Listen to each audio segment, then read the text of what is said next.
নমস্কার প্রিয় দর্শক, আপনারা দেখছেন দ্য কেবি নিউজ প্লাস। আপনাদের সঙ্গে কথা বলছি আদিত্য। অনেকদিন ধরে মিস করছিলাম আপনাদের, অনেক দিন পর, প্রায় 20-25 দিন পর আবার আপনাদের কাছে আসবার সুযোগ হয়েছে।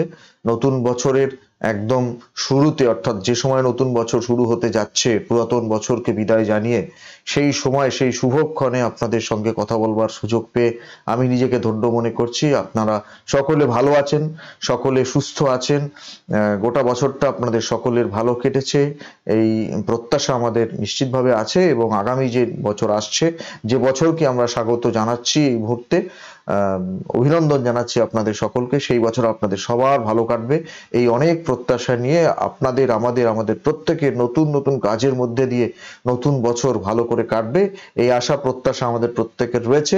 এবং নতুন বছরের শুভেচ্ছা জানিয়ে আমি আজকে আমাদের যে নতুন প্রতিবেদন, সেই নতুন প্রতিবেদনে আপনাদের সকলকে স্বাগত জানাচ্ছি। আর একটা কথা, ইরেগুলার হয়েছিলাম, মাঝে অনিয়মিত হয়েছিলাম, সেটার জন্য আপনাদের সকলের কাছে ক্ষমা প্রার্থী। অনেকগুলো কারণ আছে, সেগুলো নতুন করে বলছি না। তবে এসে গেছি আজকে নতুন বছরের শুরুতে নতুন একটা প্রতিবেদন নিয়ে। আপাতত এটা নিয়ে কথা বলা যাক, পরের বাকি কথা পরে হবে, আজ তবে এইটুকু থাক। আসুন সরাসরি আমরা চলে আসি আমাদের আজকের প্রতিবেদনে। দেখুন, নতুন বছর আসতে যাচ্ছে, পুরাতন বছরকে বিদায় জানিয়ে আর তৃণমূল কংগ্রেসের পক্ষ থেকে তাদের মুখপাত্র সম্মানীয় কুণাল ঘোষ, আমার অত্যন্ত শ্রদ্ধার মানুষ, তিনি কিছু বলবেন না সেটা তো হয় না। তিনি প্রত্যেকদিন যেমন সাংবাদিক বৈঠক করেন, আজকেও সাংবাদিক বৈঠক করেছেন এবং সেই সাংবাদিক বৈঠক করে তিনি সাংবাদিকদের বিভিন্ন প্রশ্নের উত্তর দিয়েছেন। এবং সাংবাদিকরা স্বাভাবিকভাবেই তাকে প্রশ্ন করেছিলেন অভিষেক বন্দ্যোপাধ্যায় এবং মমতা বন্দ্যোপাধ্যায়ের মধ্যে বর্তমানে যে রাজনৈতিক একটা টানাপোড়েন চলছে বলে বিরোধীরা অভিযোগ করছেন, এবং ক্ষমতার হ্রাস, নেতৃত্বের হ্রাস ইত্যাদি নিয়ে দুজনের মধ্যে একটা ঠান্ডা লড়াই চলছে বলে অভিযোগ করছেন। আমরা জানি না ভেতরে কি হয় না হয়, আমরা ওই মিটিংয়ে থাকতেও পারি না, জানিও না। তারা এই বিষয় নিয়ে অভিযোগ করছেন এবং সে নিয়ে কুণাল বাবু, তিনি দলের মুখপাত্র, রাজ্যের সাধারণ সম্পাদক, তার যখন মতামত জানতে চাওয়া হলো, তিনি অদ্ভুত কথা বললেন। তিনি আগে আমি বলে নিই, তারপর তার কাছে শুনবেন। তিনি বললেন যে মমতা বন্দ্যোপাধ্যায় রামকৃষ্ণ। ভুল শোনেননি, মমতা বন্দ্যোপাধ্যায় রামকৃষ্ণ, অভিষেক বন্দ্যোপাধ্যায় বিবেকানন্দ। আপনারা জানেন এই সময়ের মধ্যে দাঁড়িয়ে ওই গীতা পাঠ, ফুটবল খেলা ইত্যাদি নিয়ে স্বামী বিবেকানন্দকে নিয়ে কি ঘটনা ঘটে চলেছে, এর মধ্যেই কুণাল বাবু বললেন অভিষেক বন্দ্যোপাধ্যায় বিবেকানন্দ। সাংবাদিকরা আরো একটা বিষয় নিয়ে প্রশ্ন করেছেন, সেটাও আজকের এই প্রসঙ্গে রিলেটেড, সেটা নিয়েও দুটো কথা বলে যাই, পরে কি বলেছেন তিনি শোনাবো। তিনি বলেছেন, সাংবাদিকরা প্রশ্ন করছিলেন যে অভিষেক বন্দ্যোপাধ্যায় যে ধূপগুড়িতে গিয়ে নির্বাচনের আগে প্রতিশ্রুতি দিয়ে এলেন, একদম নির্বাচনী বক্তৃতা করে, যে 31শে ডিসেম্বরের মধ্যেই ধূপগুড়িকে মহকুমা হিসেবে ঘোষণা করে দিলাম কার্যত। এ নিয়ে তো বিস্তর জলঘোলা হয়েছিল, আপনারা জানেন। এবং দিলাম, আপনারা খুশি তো? আপনারা মহকুমা পেয়ে গেলেন, খুশি তো? পেয়েই গেলেন একদম। তো আজকের দিনে দাঁড়িয়ে 31শে ডিসেম্বর সাংবাদিকরা প্রশ্ন করছিলেন যে কুণাল বাবু, আপনি বলুন যে অভিষেক বন্দ্যোপাধ্যায় যে কথা বলে এসেছিলেন, কই 31শে ডিসেম্বর তো হয়ে গেল, এখনো পর্যন্ত তো সরকারি কোনো নোটিফিকেশন জারি করা হলো না। উনি বললেন যে হ্যাঁ, ওটা মমতা বন্দ্যোপাধ্যায় বলেছেন, অভিষেক বন্দ্যোপাধ্যায় প্রতিশ্রুতি দিয়ে এসেছিলেন, সুতরাং এখনই হলে ভালো হতো, ঠিকঠাক কথাটা রাখা যেত। হয়নি, কিছু আইনি জটিলতা হতে পারে বা কিছু প্রশাসনিক অফিসারদের কিছু বিষয় থাকতে পারে, তাড়াতাড়ি হবে, আজ না হোক কাল হবে, এই নিয়ে কুণাল বাবু বলেছেন। দেখুন আগে তিনি এই বিষয়টা কি বলেছেন শোনাই, তারপরে ওই রামকৃষ্ণ বিবেকানন্দর বিষয়টা আসবো। আরো মনে করাবো আপনাদের, কদিন আগে কারা কারা মমতা বন্দ্যোপাধ্যায়কে কার কার সঙ্গে তুলনা করেছেন এই সাম্প্রতিক সময়ে, সেগুলো নিয়েই আমাদের আজকের প্রতিবেদন আপনাদের নিশ্চিতভাবে শোনাবো। আগে অভিষেক বন্দ্যোপাধ্যায়ের কথাটা আপনারা শুনুন। আগেই বলেছিলেন এরকম একটা দিন ঘোষণা হবে, গান, রাজ্যের একটা গান হবে। যখন এই নোটিফিকেশন জারি হয়ে গেল, তখন আমাদের মনে রাখতে হবে যে ধূপগুড়িতে অভিষেক বন্দ্যোপাধ্যায় প্রতিশ্রুতি দিয়েছিলেন যে ধূপগুড়ি মহকুমা হবে 31শে ডিসেম্বরের মধ্যে, সেটা হয়ে যাওয়ার কথা ছিল। মুখ্যমন্ত্রী নবান্নে বসেও বলেছিলেন, কিন্তু আজ পর্যন্ত 31শে ডিসেম্বরে আমরা দাঁড়িয়ে রয়েছি, কিন্তু কোনো সরকারি বিজ্ঞপ্তি জারি করা হলো না নবান্নের তরফে। কি বলবেন? দেখুন, ধূপগুড়ি যে মহকুমা হবে এটা উপনির্বাচনের আগেই অভিষেক বন্দ্যোপাধ্যায় ঘোষণা করেছিলেন এবং সেই মতো রাজ্য সরকারও সেই সিদ্ধান্তে মান্যতা দিয়ে তা ঘোষণা করে দেয়। এবার এর জন্য কিছু প্রশাসনিক যেটা করার ব্যবস্থা রয়েছে, যা যা অভিষেক বন্দ্যোপাধ্যায় মানুষের দাবি তুলে ধরেছেন এবং মানুষের প্রতি, ধূপগুড়ির মানুষের প্রতি তৃণমূল কংগ্রেসের দায়বদ্ধতা, তিনি সেই জায়গা থেকে দাঁড়িয়ে ধূপগুড়ি কথা দিয়েছেন যে মহকুমা হবে তারই প্রতিফলন ঘটেছে। মমতা বন্দ্যোপাধ্যায় রাজ্য সরকারও সেগুলো জানিয়ে দিয়েছে, কিন্তু এই গোটা বিষয়টায় বোধহয় প্রশাসনিক কোনো কিছু সময় লাগছে। তো সেই কাজগুলি নিশ্চয়ই শেষ হয়ে গেলেই যত তাড়াতাড়ি সম্ভব এটা ঘোষণা আনুষ্ঠানিকভাবে বিজ্ঞপ্তি জারি হয়ে যাবে। অভিষেক বন্দ্যোপাধ্যায় কি এখানেই আমাদের কথাটা, যেখানে প্রশাসনিক কোনো বাধা বিপত্তি হচ্ছে বা যেখানে প্রশাসনিক কোনো স্তরে বিষয়টা ঠেকে রয়েছে, হ্যাঁ কথাটা তো ঠিকই, তাহলে এই ঘোষণাটা, এই ধরনের প্রতিশ্রুতিটা আমরা বারবার সেই জন্য বলেছিলাম যে রাজ্যের মুখ্যমন্ত্রী যিনি, তিনি বলুন বা রাজ্য সরকারের কোনো মন্ত্রী বলুন, যিনি দলের প্রধান হতে পারেন বা সেকেন্ড ইন কমান্ড হতে পারেন, তিনি তো সরকারের কেউ নন, তাহলে তিনি কেন ঘোষণা করেছিলেন?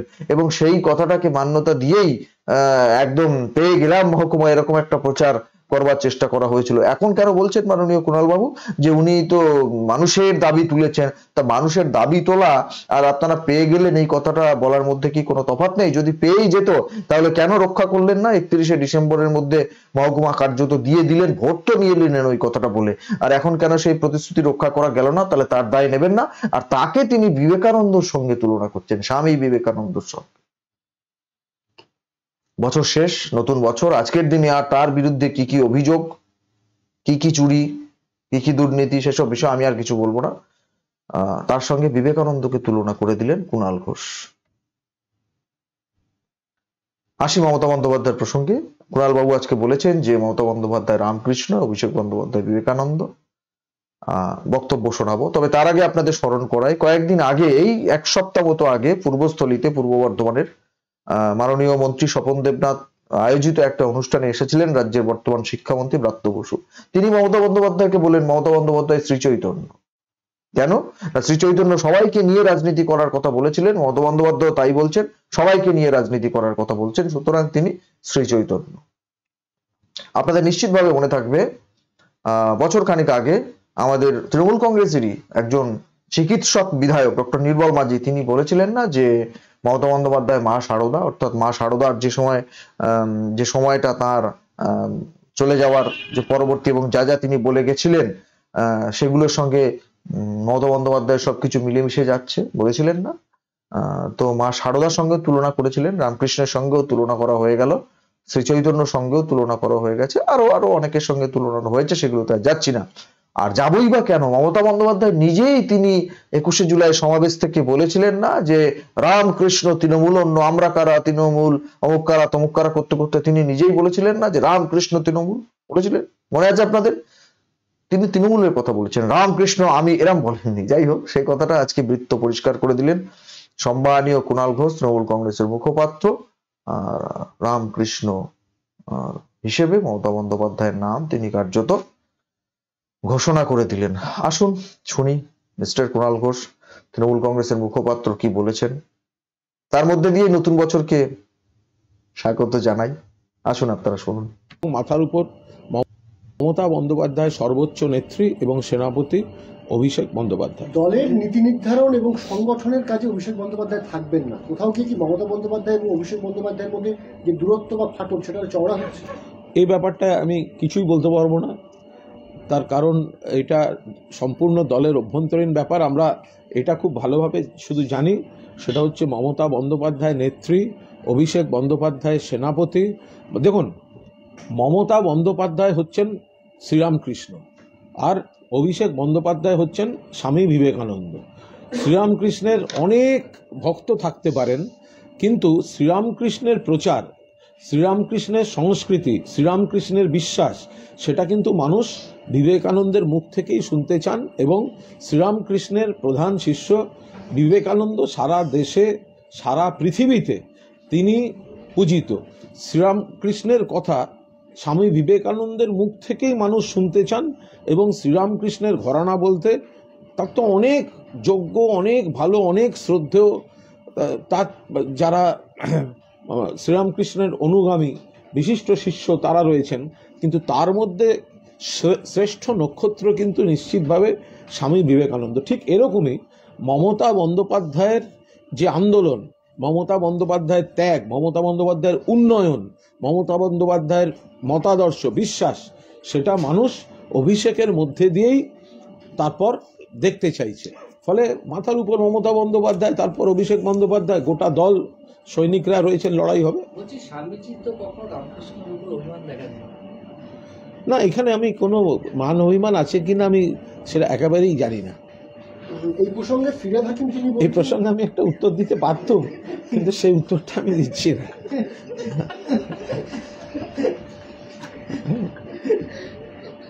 হ্যাঁ, এই প্রসঙ্গে হাসিটা বাঁধিয়ে রাখার মতো না, সত্যি আমি এভাবে হাসতে খুব কম দিন দেখেছি। থ্যাংক ইউ দাদা, অসাধারণ। আজকে আপনি স্মাইলটা উপহার দিলেন, মন ভরে গেল নতুন বছরকে শুভেচ্ছা জানাবার মুহূর্তে। আপনাকেও শুভেচ্ছা জানাই, আপনারও আগামী দিনগুলো ভালো কাটুক। আপনার জীবনে যে কালো সময় গেছে, যে কালো দিন গেছে, সেগুলো আপনি ভুলে গেছেন, অলরেডি ভুলে গেছেন। তা না হলে আজকে শ্রীরামকৃষ্ণ বলতে পারতেন না। যাকে সারদার প্রধান বেনিফিশিয়ারি বলেছিলেন, মানে ওই নির্মল মাঝির মা সারদা নন, সারদা যে স্ক্যাম, তার মেইন বেনিফিশিয়ারি বলেছিলেন, তার বাড়িতেই সমস্ত টাকা রাখা আছে বলেছিলেন, আজকে তাকে শ্রী ঠাকুর রামকৃষ্ণ পরমহংসদেবের সঙ্গে তুলনা করছেন। ভালো, আপনি পারবেন। আপনার এই হাসি অমলিন থাকুক। আমরা আপনার এই হাসি মুখ সারা জীবন দেখতে চাই। আপনি সুস্থ থাকুন, ভালো থাকুন, নতুন বছর ভালো কাটুক, নতুন বছর ভালো কাটুক। কুণাল ঘোষের ভাষায় যিনি শ্রী ঠাকুর রামকৃষ্ণ মমতা বন্দ্যোপাধ্যায়, তার ভালো কাটুক। স্বামী বিবেকানন্দ অর্থাৎ অভিষেক বন্দ্যোপাধ্যায়, তারও ভালো কাটুক। নিন্দুকেরা যতই বলুক যে ইডি সিবিআই হয়তো কোনো পদক্ষেপ নেবে, মনে হয় পারবে না। স্বামী বিবেকানন্দকে নিয়ে বোধহয় এরকম কিছু করবে না বা করতে পারবে বলে মনে হয় না। দেখা যাক। নতুন বছর আপনাদের সবাইকে ভালো কাটুক। প্রিয় দর্শক, আপনারা খুব ভালো থাকুন, সুস্থ থাকুন, খবরে থাকুন, আমাদের সঙ্গে থাকুন।